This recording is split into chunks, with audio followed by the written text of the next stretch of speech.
Welcome to the Innovators Playbook podcast. I am your host, Seth Narayanan, founder and CEO of Telient Systems.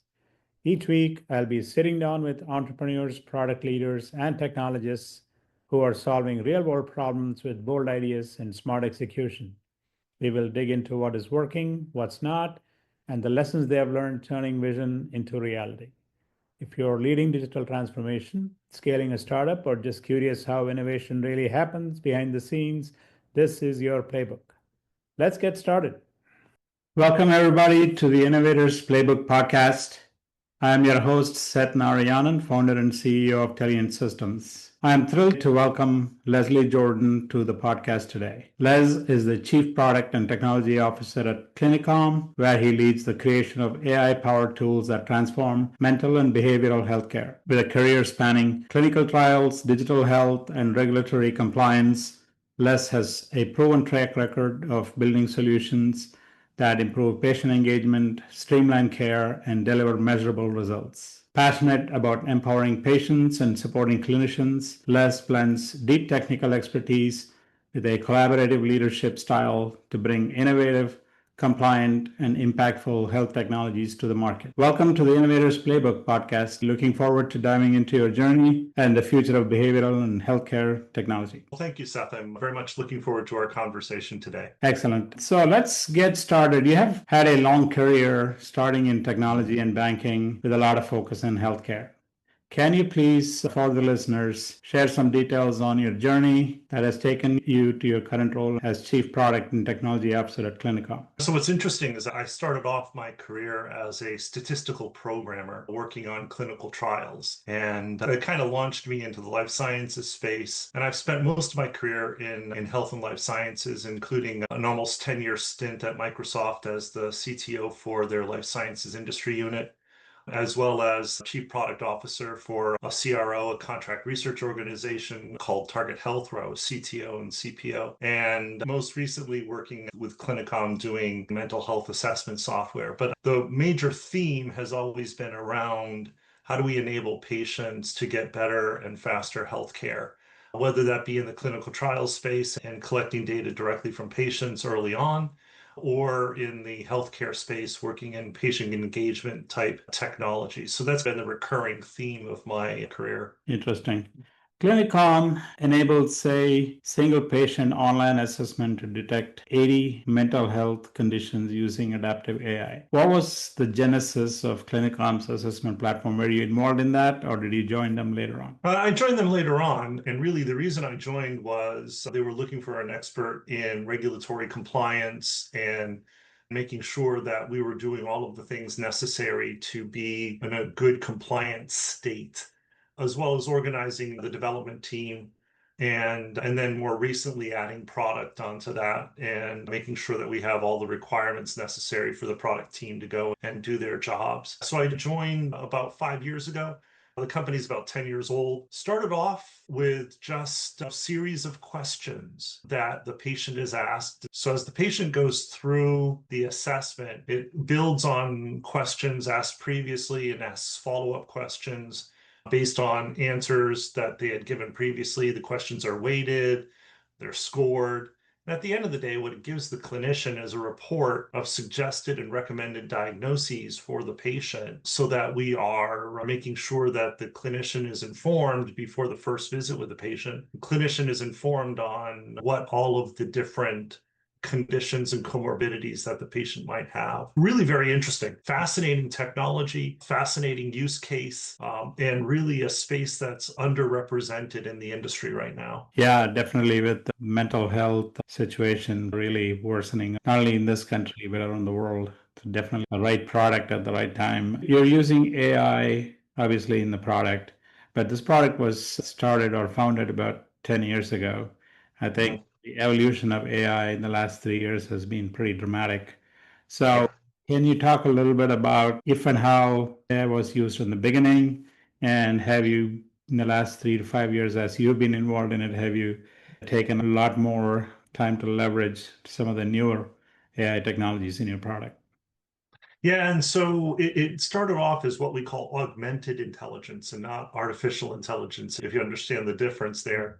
So We really started off with this augmented intelligence, taking the DSM, the Diagnostic and Statistical Manual for mental health that's put out by the American Psychiatric Association. We've taken that and adapted questions to all of the conditions that are in that manual, and then making sure that we are asking the patient the appropriate questions as they go through so that we're giving them, like I said, suggested diagnoses to the patient, to the clinician about the patient. And then more recently, from an artificial intelligence and ML standpoint, we've been using and utilizing GenAI to produce SOAP notes. So these are notes that the clinician can then use for future treatment plans, that they can use for uploading into an EMR. And we're appending that information into our report on the patient so that not only are they getting a heat map of all the patient's mental health conditions,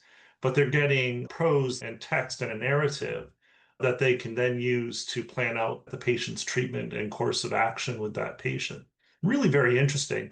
Gen AI, especially LLMs, are starting to make a big difference in the mental health space. We're seeing a lot of companies that are doing a scribe type technology, interview the patient, and it captures the patient's information in the course of the interview. What makes us different is that we're actually taking an assessment that can take up to 40 to 45 minutes for the patient to complete, depending on how many mental health conditions they have. And it's that data. So it's not just the prose and the narrative that you're hearing from the patient, but it's also the raw and hard data that the patient is providing on their various conditions. So the combination of the two, of making sure we have the patient's voice, along with making sure that we have the patient's data and hard data about the patient, really makes a big difference in feeding the LLM. Are you using third-party scribe tools, or have you built some of your own? So we've been doing a little bit of both. So we're in the discovery phase for Scribe AI at this point. Yeah. We're evaluating a few different vendors. There are some vendors out there. So we're in a build versus buy decision right now. For the LLM and the SOAP notes, we are using IBM's Watson and Watson X AI as the background for our narrative generation. Very interesting. Yeah, there's a lot that I can dive in there. So you are in a regulatory compliance rich industry, if I might say that. Clinicom is HIPAA, GDPR, and CFR compliant. So how important is regulatory compliance in the field, and how do you keep up with it? Yeah, so it is vitally important. And HIPAA, GDPR, and 21 CFR Part 11 compliance is essential to what we do. Part 11 compliance is useful because we work in clinical trials and we support pharma companies in doing clinical trials using our assessments. So we've used this platform in helping bring to market various mental health pharmaceuticals. And so Part 11 compliance becomes essential in that kind of realm.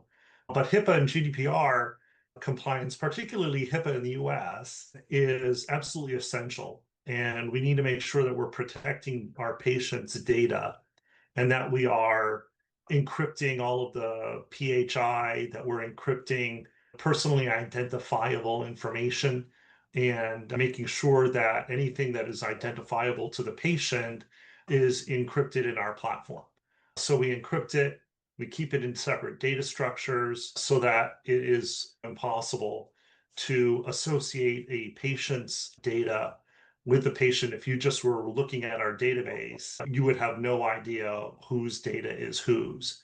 And so, that kind of approach of security first from the ground up is absolutely essential. Also, security is equally important. So what measures do you take to make sure protection of the data and also the confidentiality and the PHI information that you might be collecting? How do you make sure that those are foremost and the users and your customers feel confident about your ability to secure that? Yeah, so we take the standard approaches. So it's encrypted at rest. So we're secure at rest. We're encrypted in transit so that the data as it moves from the patient to the clinician through our database is encrypted as it moves from one place to another. So that's all very important. And as I mentioned before, we're encrypting data in the database at rest so that patient information is not readily identifiable, we'll put it that way. And so that's very important. And then from an end user standpoint, we've architected systems so that you can only see what you're supposed to see. If you don't have rights to see a patient, you don't see the patient. All of our customers' information is segregated from each other so that nobody has the ability to see data they shouldn't be able to see. Yeah. Are there any lessons learned that you can recall in the process of ensuring the regulatory readiness? So, in terms of lessons learned, regulatory compliance is a moving target. HIPAA's been around for years. GDPR has now been around for a number of years. But we are now dealing with evolving regulations at the state level here in the US, at the country level in Europe, and other countries around the world. And so we have to be not just up on what the regulations are here from a US standpoint, but also what the regulations are in other countries. And then tertiary, what the regulations are at the state level here in the US. And so that's an important consideration. And now we're starting to see AI regulations and how AI is used. So for our AI use, we're using a model that we're not using our data to train the model. We're using our data to inform the model. And there's a very big difference between the two. We're using patient data just to get narratives, and it's not being stored at all in the AI model. And so that's an important consideration. And IBM has the ability for us to do that. And that's the approach that we've been taking. So I think if I understand that, you're not feeding the direct answers, let's say, of the patients, but maybe your interpretations or your analysis of that data is what is fed into the models. Is that right? Yeah, it's the score of the patient against the diagnostic criteria. Okay. And so, how heavily weighted is that patient's score against the diagnostic criteria? And then we're feeding that into the model. And again, we're not using that to train the model. We're just using it to inform the model and have the model then repeat back to us the information in a narrative form. Interesting. So the clinicians that use your product, I'm assuming the cost of using that product is reimbursed through insurance. So is your pricing model kind of based on how the product's usage is reimbursed to the clinicians based on the cost of it, or is it borne by the patients more directly? It's not borne by the patient at this point, but what we do have is a model where we charge a flat fee per patient per year, and that fee is well under the reimbursement rate. And so we're ensuring that our psychiatrists and others who can bill Medicare and insurance companies are being compensated for the review of our reports. Because again, the reports are based on the DSM, the Bible, if you will, for mental health. And because of that, it has been reimbursable. Our audience isn't just, our customer base isn't just psychiatrists and others who can bill insurance companies, but it's also individual therapists and others who just find that we bring a vast amount of efficiency into their practices because they know going in what the patient is presenting with. Something that would take 2 or 3 sessions to get to, a therapist is now able to say, wow, I can understand what the patient's conditions are from this assessment leading into the first visit. And then following up on that, how they're progressing over time with our follow-up assessments, progressing over time against the symptomology and their conditions. And so we're finding the therapists and others who can't necessarily bill Medicare or Medicaid or bill insurance companies are still finding our platform to be useful, even if it's not fully reimbursable. Yeah, very true. So you're basically making the job of the therapist substantially easier by doing a pre-review. Yeah, it's almost replacing those intake forms. Yeah, So if you've ever gone to a doctor's office or have ever been to a psychiatrist or a therapist, they have these intake forms where you're filling out all of the information about your background, about your mental health background in this case. And we're replacing that with this as an adaptive assessment that understands what your symptoms are and delves into the depth of those symptoms so that we can give you a score against each of the criteria for that particular diagnosis. And that's really what makes it interesting. So from an intake standpoint, we bring a lot of efficiency into the clinic and into the therapist's practice. From a longitudinal, how is the patient doing standpoint, our follow-up assessments then allow you to track the patient over time and make sure that the patient is improving with the medicine or the meds that you've prescribed if you're a psychiatrist or a nurse practitioner, or if you're a therapist, how they're doing in therapy. And we allow you to track that over time as well. So it's a very interesting application in that regard, in that not only are we dealing with intake, we're also dealing with longitudinal data as well. Yeah, I'm glad you answered that because that was the question that was popping up in my head is it's not just when you're taking on a new patient, obviously you need the initial assessment, but having follow-up assessments can help with also maybe measuring the progress of treatment in some ways. Correct. So we're measuring the progress of treatment, whether that treatment be pharmaceutical or talk therapy or whatever, behavioral cognitive therapy or whatever it happens to be. And we have the ability then to track that patient longitudinally and track them over time. Very interesting. Moving on to the product itself, from a product perspective, obviously you have built something that automates the workflows and node generation, and also a lot of high rates of completion and satisfaction. So you've obviously designed something that is working really well. And so, what are some of the design philosophies that you and your company have implemented in ensuring such high levels of engagement?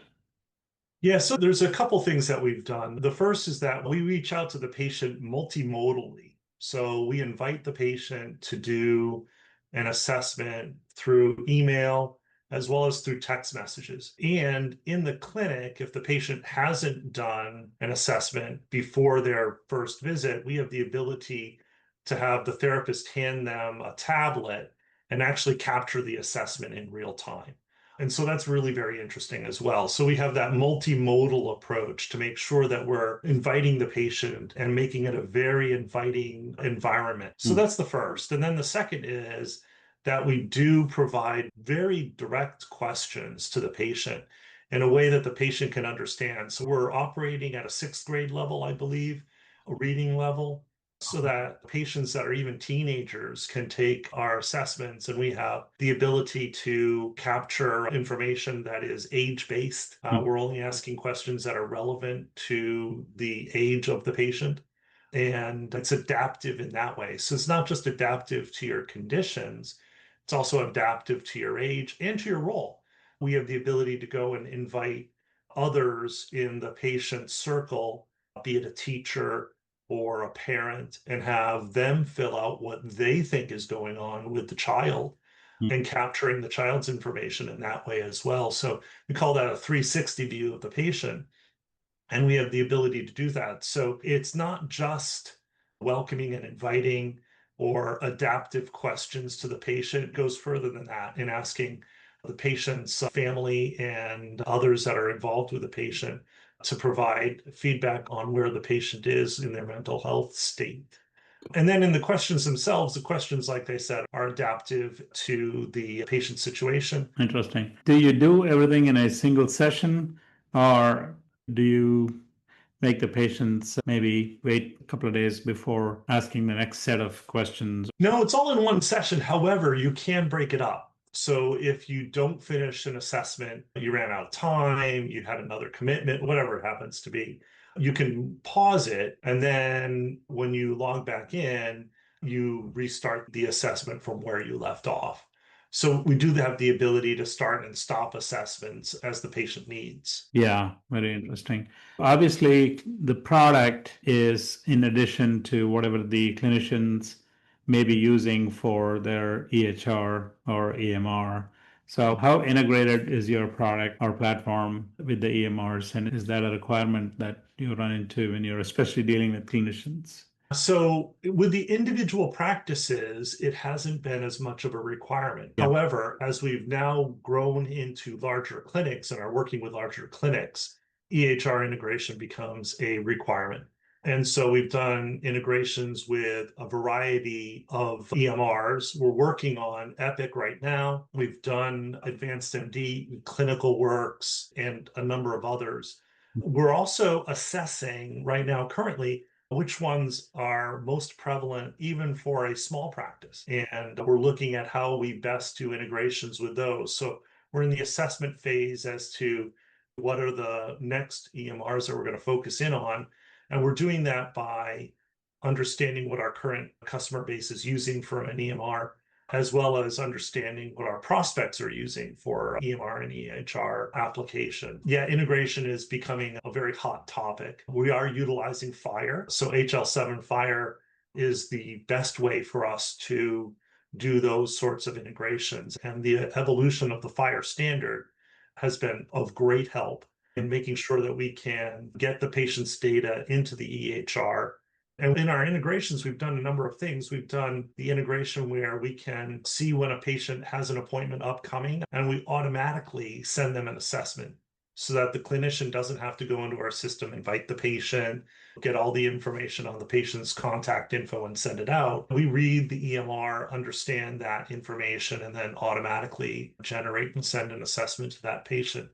And then once the patient has completed the assessment, we take that report and upload that into the EMR so that the clinician has a view of it within the EMR as well as within our platform.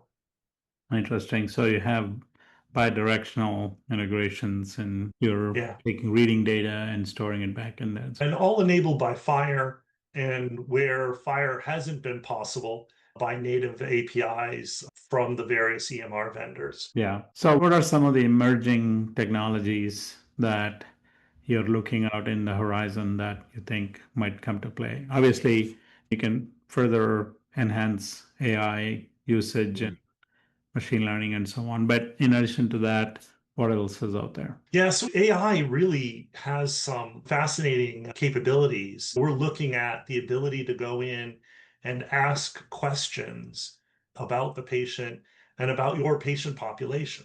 So if you're a clinician, being able to go in and ask our system through the AI, what medications work best for my patient population?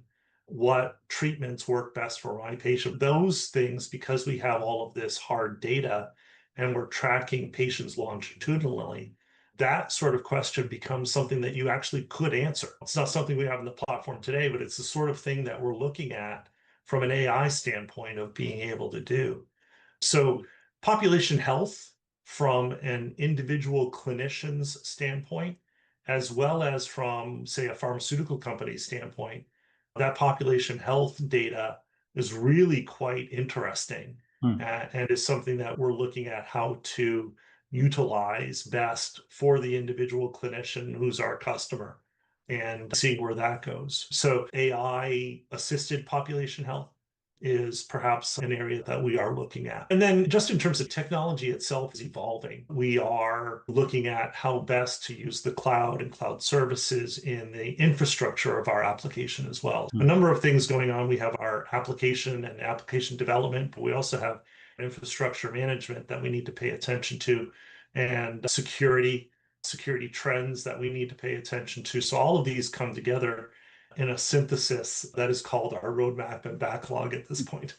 That's very interesting. So what are some of the challenges for you in executing your roadmap?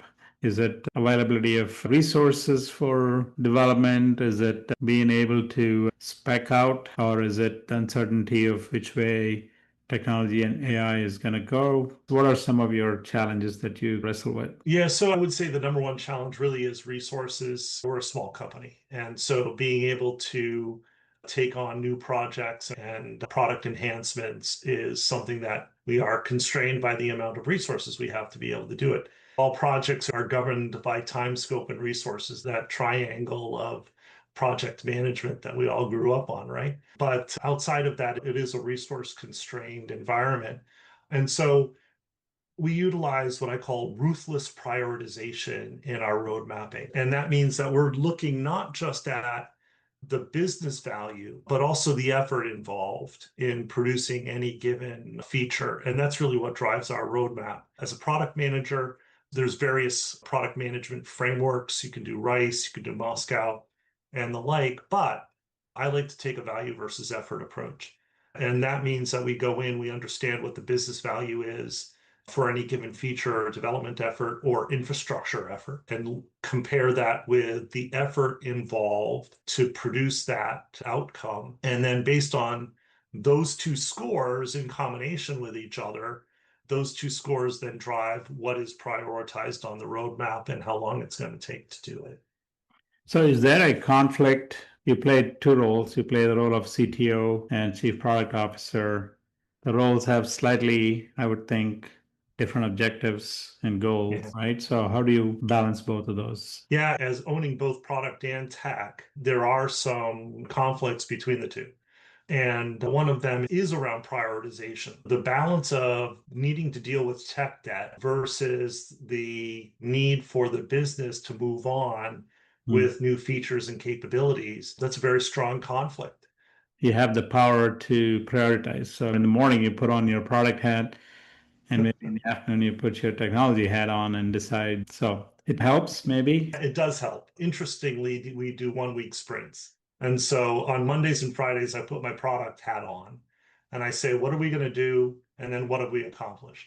And then Tuesdays, Wednesdays, Thursdays, I am putting my technology hat on and saying, all right, how are we executing today? And that's how I've broken it up logically in my own head as a way of making sure that both camps are well represented. And it's only because we're doing it in that approach can we do both. And we're making sure that the devs know that what they're doing for the week, we have all of the tickets designed, written up, so that for the week at hand, the development team is often executing and I'm able to give them guidance as the week progresses.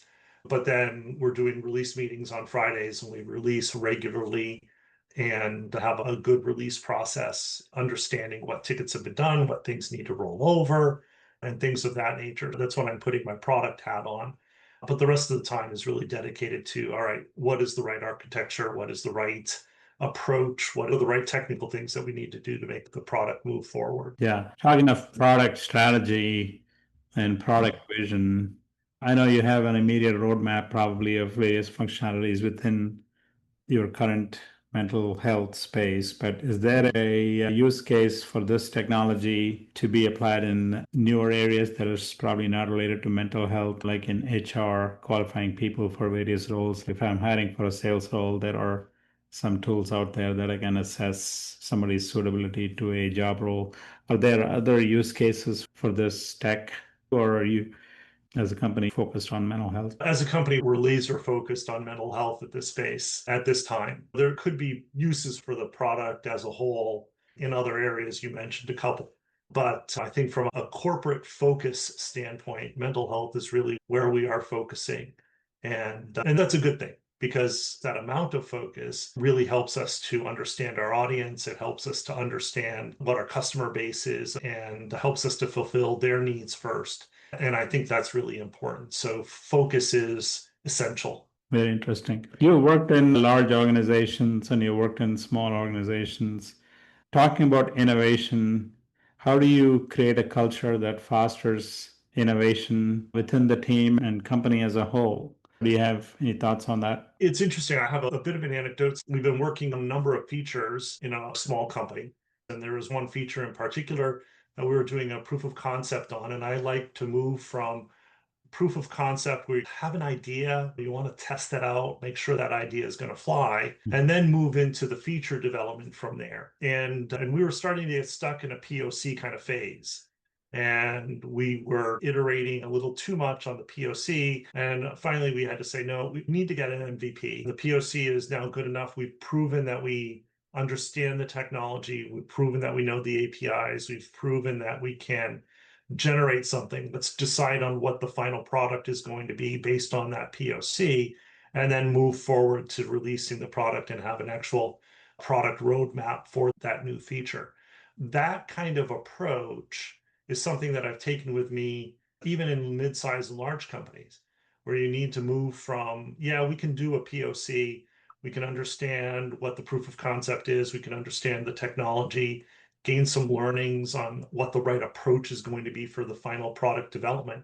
But then at some point, you need to move on and actually develop product and release it. And that's a commonality between the two. That said, it is easier to be innovative from a rapid innovation standpoint in a smaller company. A few years ago, I asked a friend who worked at a large company why they hadn't released a new feature yet and why it was taking so long. And his comment to me was, with a large ship, it takes a long time to steer in a different direction. And that is very true. With a larger company, you have to get all of the resources aligned to going in a new direction. Whereas with a smaller company, you can have individuals working on new capabilities and you can move and iterate and change direction very quickly. And so, in some ways, it's easier to be innovative in a small company. But in terms of grand, immense innovation and grand changes, those are best done in a large company. So it really is very interesting, the dichotomy between the two. But I think you can take similar approaches, like I mentioned, for moving from POC to MVP. You could take similar approaches regardless of the type of company that you're at. It all comes down in the end to individuals and teams and how they are managed and directed. So, what are some of your key philosophies in mentoring and managing individuals and teams? Yeah, so my management style personally is I expect you to do your job and raise your hand if you have any issues. That way I can accomplish the things that I need to accomplish as an individual contributor and get done the things that I need to get done. But at the same time, you're accomplishing and I've enabled you to be able to go and do the things you need to do. And then expect people when they have an issue to raise their hand and say, then I can remove blocks. I was at a conference a couple of days ago where someone mentioned that you have to think two levels up and act one level up. That's true regardless of if you're an individual contributor or a manager, right? And so you're often both, and you have to be able to produce the things that you need to do, whether they be reports or strategies or roadmaps. Those are something that are reliant on you as a product manager. But then as the CTO, I need to make sure that we're executing and people go and do what they need to. And then if they encounter an issue, they raise their hand and say something. So that's my management style. That's the approach that I've taken over the years with all of the companies that I've worked at. Do you manage people differently? Meaning, Tim here needs a certain type of management and responds better to that. Jim here on the other side, he needs a little bit more of a micromanagement. So, do you tailor your management style a little bit to the individual, or do you think everybody needs a kind of a consistent and same direction? So I would say a combination of the two. You do need to take into account the work style of your different employees and make accommodations where necessary. But the premise is still the same. I set expectations with everybody that works for me that I expect them to do what they're assigned to do. And then if they have an issue with it, that they say so. And that's the expectation that's universal across all of my employees. Whereas I might have more frequent meetings with someone who needs a little more hand holding through a specific feature development, but that's episodic and not something that's consistent. I would say that I do set expectations and then expect people to manage to those. Okay. Final question. What is your advice to young people that are getting into technology and getting into this field? So, what would your advice be to somebody like that? Yeah, so we're seeing this use of AI permeate every aspect of our business. I'm seeing it used in strategy development by the CEO and by the president of the company. I see AI being used all the way down to individual meetings. We're using AI to take notes, and then all the way down to the programmer. We're using AI to do AI assisted coding. Yep. So learning AI and understanding what a good prompt is, I think is something that everybody starting off should have a good skill at. We are starting to see entry-level programmer positions be not quite as necessary. And I have friends who are looking for positions, and right now the job market is a little tight in my viewpoint because AI is making an impact. But I think if people were to say, no, I'm an AI engineer and go into that realm and understand what that means and how to operate in that kind of a world, you'll have a great leg up on getting that first job or a great leg up on being able to really be productive in today's environment. That's excellent advice. Les, thank you so much for your time today. Obviously, you have tons of experience and knowledge in this area. And thanks again for being a part of our Innovators Playbook podcast. So thank you very much. I appreciate your time and I appreciate your audience. And if anybody wants to reach out to me, they can do so through LinkedIn. Thank you. Appreciate it again and have a good evening. Have a good evening. Thanks.